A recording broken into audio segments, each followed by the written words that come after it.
I spent the entire last week on the broadcast in the book of Micah, chapter 6, verse number 8. The question was simply asked, what does the Lord require of thee?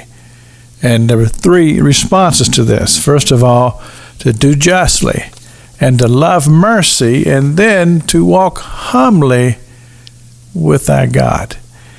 And I've thought about this, and I said, my goodness, those standards are pretty high, but yet the Lord demonstrated them all to us. In his life, as he lived here on this earth, he showed us what this is like.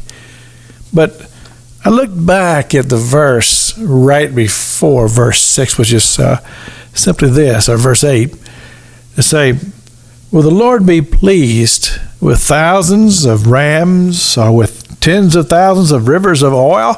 Or does the Lord require that I would sacrifice my own child because of my transgressions?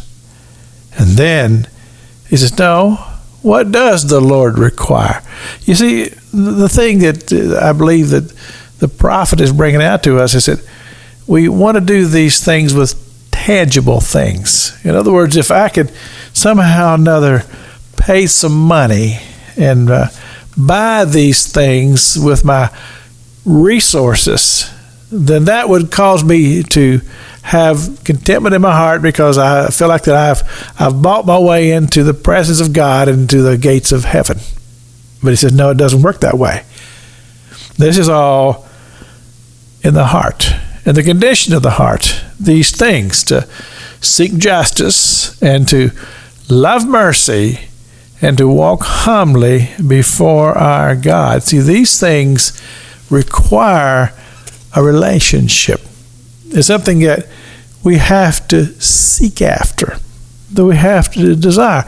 Many times this is not where the human heart is, because the human heart is most of the time caught up with something that's here, that's based upon this on this earth.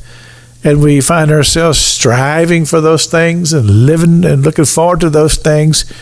And the very concept of saying, no, I think I'll take a look at my spiritual self and my spiritual development and see how that's going. And if I find myself being distant from God, then I think I need to work on that. But no, that's not the way we think most of the time. Because somehow or another we get it in our mind that God's just going to overlook everything and it'll all be okay. But it's not. The thing is that these standards that the Lord has given to us through the words of the prophet causes us to, again, see the realm of God in a spiritual world. And we do live in a spiritual world. You may not realize it, but there is spiritual activity happening all around you. And there will come a day then we'll move out of the realm of these human bodies and we will be in the spiritual world.